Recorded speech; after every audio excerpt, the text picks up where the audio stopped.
Dr. Reena here. I'm a dental specialist and founder of RW Perio, located at 75 Harley Street. Welcome to my podcast, Life and Smile, where we talk about everything dental, lifestyle, business, and much more. Every episode, I'm joined in conversation with a specialist expert in their chosen field, who give us a behind-the-scenes glimpse into their daily regime, career turning points, and an insider look at what they can't live without. As a businesswoman myself, it's so inspiring to hear how people have built their careers and shattered those glass ceilings. So let's get the conversation going. Dr. Reena here, welcoming you back, and I can't believe we are now in our 5th season of Life and Smile. It seems as though it was only yesterday when we were launching our debut first episode, so a thank you to all of our dedicated listeners for your immense support. We are all excited to continue the conversation. Today I have with me a guest who I've wanted to secure for the show for so long, and here she is right here in central London in our Harley Street recording studio. Sitting with me is Jo Ellison. As Deputy Editor of Financial Times Weekend and Editor of what is the highlight of my weekends, Ep2 How to Spend It, Jo is one of the most prominent figures in the world of media and magazines. Jo, welcome to the podcast. Hi. So to start, your impressive background has seen you involved throughout your career attached to some of the most prominent names within your industry. You became features editor at The Independent back in 2006 before pursuing an opportunity at British Vogue, where you first became features editor and features director before taking over as fashion editor of the Financial Times.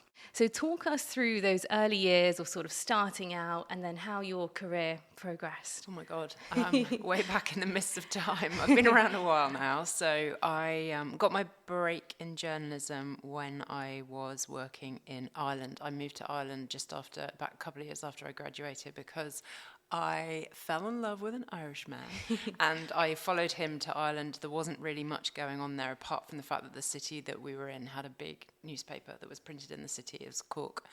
And they happened to be looking for night sub-editors, which is a kind of down-table job at a newspaper where you are kind of producing the copy, writing the headlines, making sure it fits, putting it on the page. It's quite a kind of good grounding in kind of just seeing how the whole paper's put together, because you're kind of part of the architecture of that. So I went along and did an interview, having like no experience whatsoever of anything in journalism, and they allowed me to go and work there. And then I guess really from there it's just been a series of lucky breaks, and the biggest, I suppose, being actually moving back to London and starting working at The Independent, and then finding out about this job at British Vogue, which had always been a bit of a holy grail industry, place to be. It was a real kind of, an ambition that you think will never happen and blah, blah, blah. So the job came up, and I kind of harassed Alex Shulman until she will tell lots of people who ever ask her, until she allowed me come in and do an interview with her, which is when I started there. Amazing. I mean, that's an interesting point about harassing. Yeah. I mean, I often find that people who are the most successful are persistent and they keep going and they don't lose faith. And tenacious, well. Yeah. Annoying is another. No, it's an interesting kind of balance, isn't it? Because people often say to me, how can I get your attention? What should I do? I'm like, well, email me. And then they're like, oh, but I have, and no one answered. And I think that's, it's like how many emails is good? How many times should you knock on the door? But to be honest, I do think 3 times for sure. Okay. And I also think that it is worth just saying, I know I've asked 3 times, right, but just one last time before I think if you show persistence, there is, even if you register in someone's mind as being an annoying person, you have at least made an impression. Yeah. So I think that spirit of tenacity, and it helps when you're young, you're a bit more kind of unburdened by anything, so you're more than kind of willing to do things that will make a fool out of yourself. Yeah. When as you get older, you get a bit more reluctant. Yeah. But I think it's always worth kind of just putting your hand up. Yeah, I like that. 3 is a magic number. And what is it when your people are pitching to you? What is it makes something stand out? Like, because you must get hundreds of people emailing and messaging. Yes, they're tenacious and they approach you many times. But what is it that you think, oh, okay, that's interesting? For me, it's really clarity of thought. So when somebody gets in touch, what they are coming to you with is a story that is almost is articulated almost as it would be in a newspaper. So I like to tell people, imagine this as a headline and what you would put in it as a cell. Right. And then pitch it in as few words as possible, and ideally with some sort of idea about how it would appear on a page visually. Right. So it could, like, brevity, basically, good ideas and exclusivity. Like, don't tell me the Oscars are on. Right. Like, I know they are. That, yeah. Like, don't tell me there's a big exhibition opening at the Tate. Most people know that. So it's the way of pitching a story that has some kind of, innovation or originality about it, that you're like, oh, yeah, great. Or I haven't heard of them. That's really interesting. Yeah, makes sense.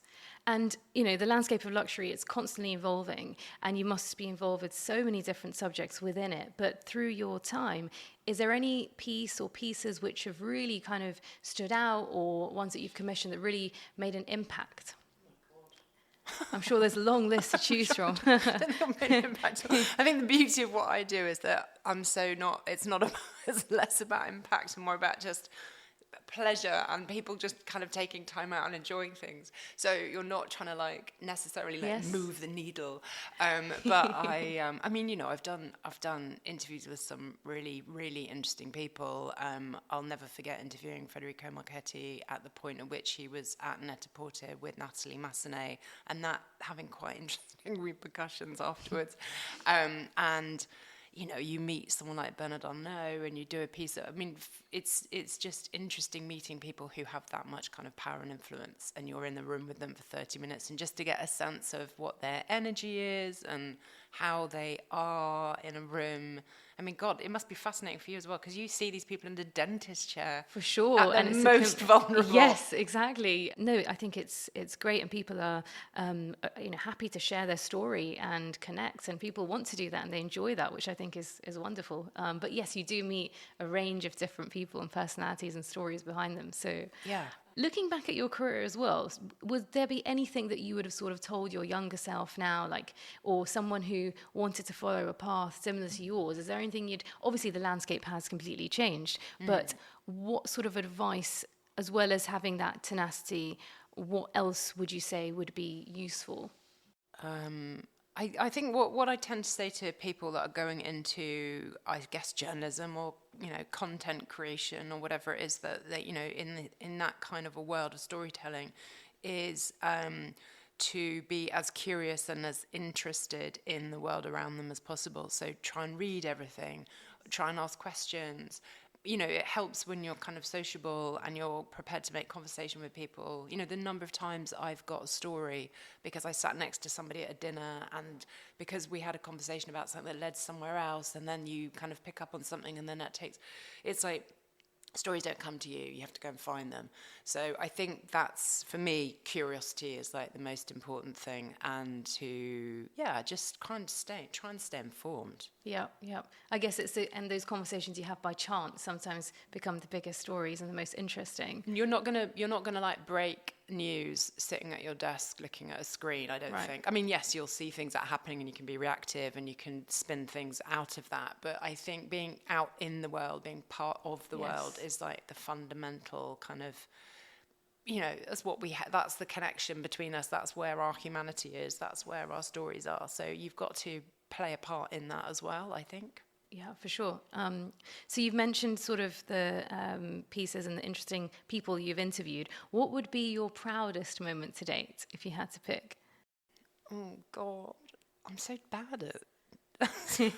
I'm super proud of the magazine that appears at the moment, and the team that put it together with me. There's 25 of us, 26 of us, kind of in the HTSCI's staff group, and what I really love about it is that I think we all understand what the kind of visual and brand identity of the magazine is. We know what an HTSI story is. People pitch things that they kind of know fits within that environment. And I guess what I'm proud of is the fact that I think we have a point of view that is recognizable. I'm all about having a vision, as it were, but just, the fact that lots of people understand that as well is also really important.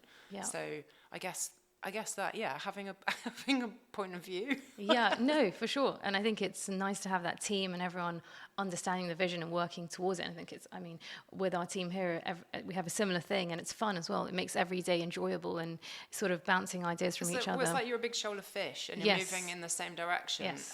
And there's not like lots of people kind of, which you also want someone who kind of goes out of the disruptors, But you're essentially an organism that is kind of doing whatever it's supposed to be doing. Yeah, I love that. We were talking earlier about how your week is very full-on, hectic, always filled with different events.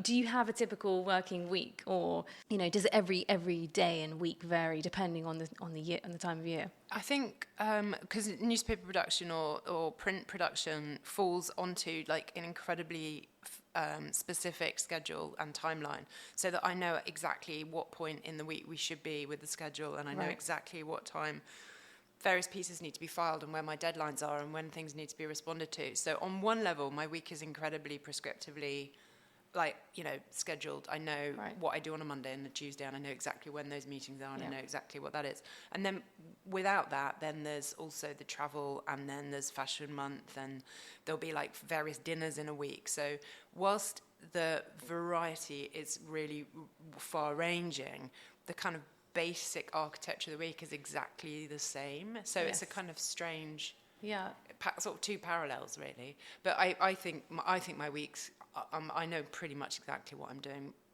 most days, down to the minute. Wow. Yeah, I think so. And which apparently is really not good for you, according to an article that appeared in the Financial Times this week. Or maybe it was like whether you're a routine person or not a routine person. Yes. But I quite like knowing exactly what's coming up. Kind of, yeah, I do a little bit.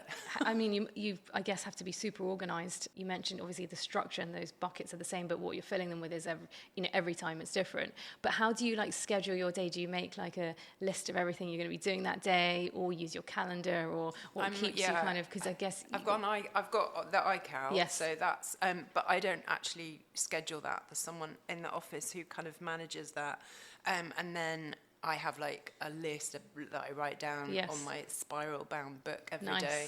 That is, it's just like, 1 point sort of things that you've got to do, which is the more kind of like urgent deadline specifics, like phone that person, deal with that, talk to somebody about this or whatever.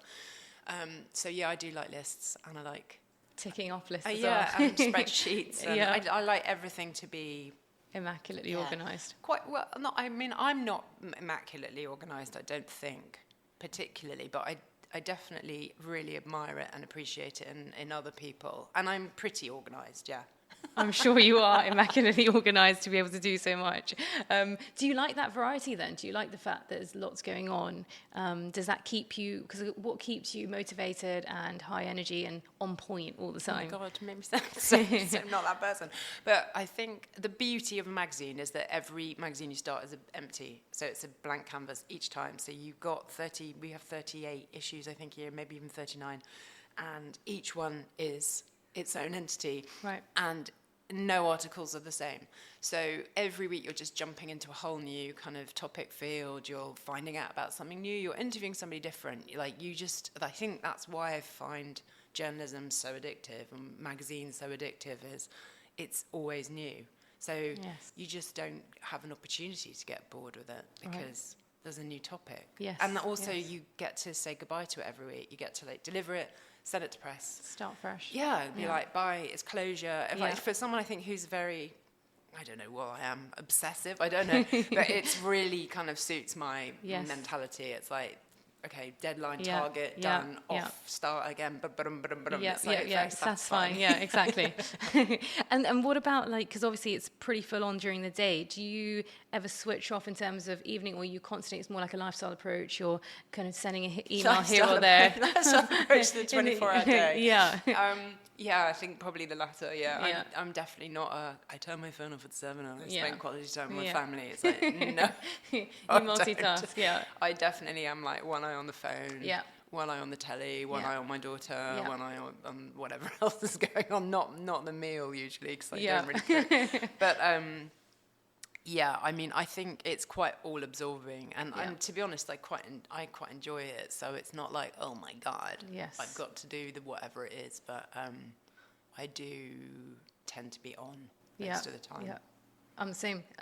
So how do you re-energize then? How do you kind of, because I guess for journalism as well, and for everything you do need to keep your mind fresh and, you know, get new ideas. So how do you re-energize and ensure that you're getting that? I try to see as much, as many films, plays, try and go out and see things that are going to be outside of your daily life. So, you know, book tickets for the theatre or watch a lot of movies. I walk loads. I'm a big walker. You know, you clear your head at the gym, walk the dog. I mean, nothing that's particularly exciting, I have to admit. But all stuff that just takes you kind of out of yourself for a minute, I think, is always really useful. Yeah. No, it makes sense. And what about like any mentors or other things that inspire you on a daily basis? Is it through these other activities like going to theatre, reading, etc., or is there like a specific person that you always turn to if you need advice?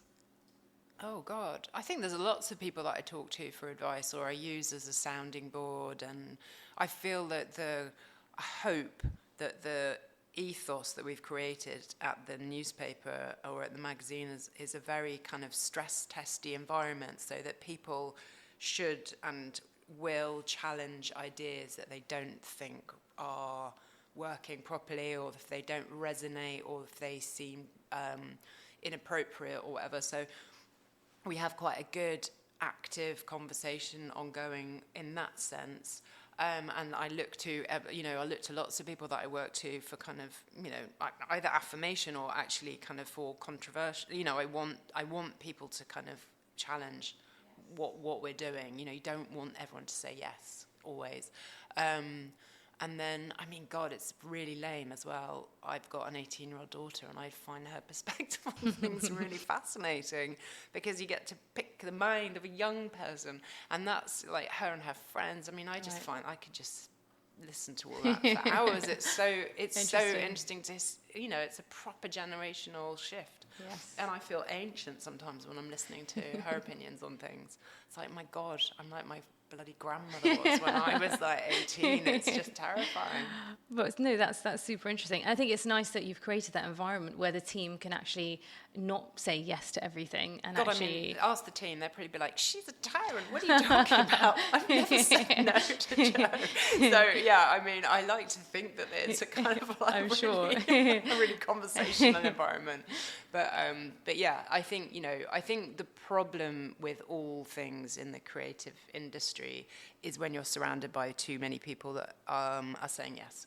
Like, you see it with directors, or you see it with fashion designers, you see it with, you know, writers. You know, my mantra is everyone needs an editor, and I think we all, you know, someone somewhere has to say the thing you don't want to hear. I love it. And you have to get cross with them, and then you have to deal with it. Yes. And then you go, and then they're right. Yeah, exactly. And then you thank them. No, I love it. So, as a final question that we always love to ask all of our guests is 3 things that we can find at your desk or in your bag as part of like your mini survival kit when you're out and about. You know, what do you always need on you? I mean, sugar-free chewing gum. Okay, nice. Yeah. I mean, now I'm here, I might as well. Well, I don't know, maybe you'll no, be it like, is, as long as it's sugar-free. I, as you will have realised earlier, am quite obsessed with teeth cleaning. Yes. And I tend to do it a bit too vigorously, a bit too often. And so much of what I do is like a dinner or a lunch or a sitting next to people in incredibly close proximity at the shows. And I have kind of constant phobia about oral hygiene, basically. So that, I'd say, was definitely my number one. Brilliant. Secondly, a bottle of water for pretty much the same reason. Yeah, like fear of dehydration. Yeah, quite major. And then what else would I have that was like right there? A pen and paper. Yeah. Probably. I mean, except with the exception of the phone. I mean, I bring my notebook home and with my pen, and like, you know, that goes back and forth with me everywhere. And you prefer then writing in terms of like on paper rather than laptops and things like that? Do you prefer? I mean, I have the laptop, and that's all kind of, you know, use that all day. But I like to write things down as I'm going with things, because I find it just commits it to the mind. Yes. Amazing. Wow. What a fantastic conversation. I know you're super busy, so I'm going to leave it there. But thank you so much for your time. I'm sure all the listeners will absolutely love that. So thank you again, and I'm sure we'll see you back on High Street very soon. Oh, pleasure. Thank you.